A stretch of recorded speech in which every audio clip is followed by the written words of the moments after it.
이 통신사를 공부할 때 앞으로 중대, 그 다음에 하대 이런 단어들을 쓰게 될 겁니다. 중대, 하대 이런 단어들은 어디에서 나왔을까? 삼국시대, 그 다음에 통일 이후의 신라, 이 역사를 연구하는 데 있어서 가장 중요한 사료가 바로 삼국사기거든요.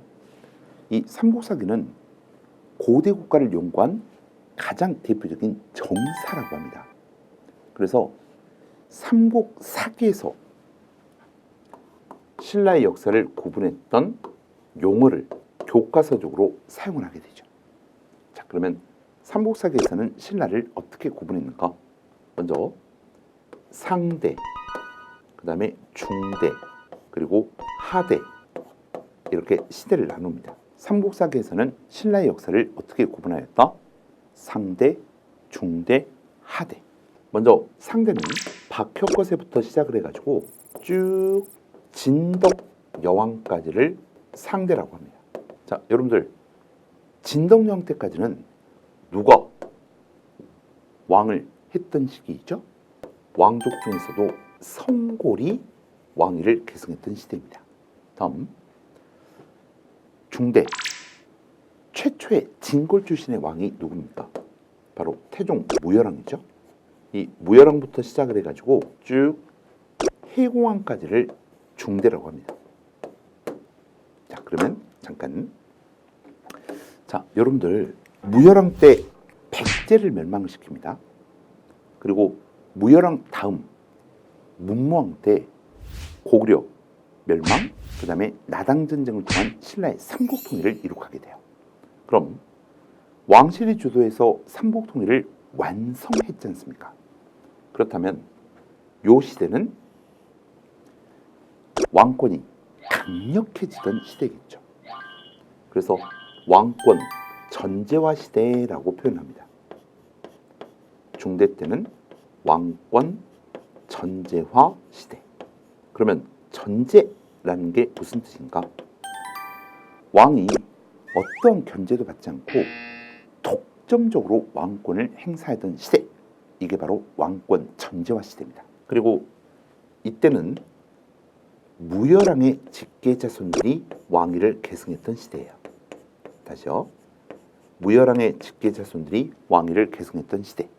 한편 해공왕이 780년에 김지정이라고 하는 사람의 난때 죽음을 당하게 되거든요. 나중에 해공왕 다시 한번 볼 겁니다. 그리고 선덕왕이라는 왕이 즉위를 합니다. 이 선덕왕은요, 진덕여왕 앞에 있는 선덕여왕과는 다른 분이세요. 이분은 남자분이시고요. 김양상이라는 인물이었습니다. 이분이 780년에 왕위에 오르게 됩니다.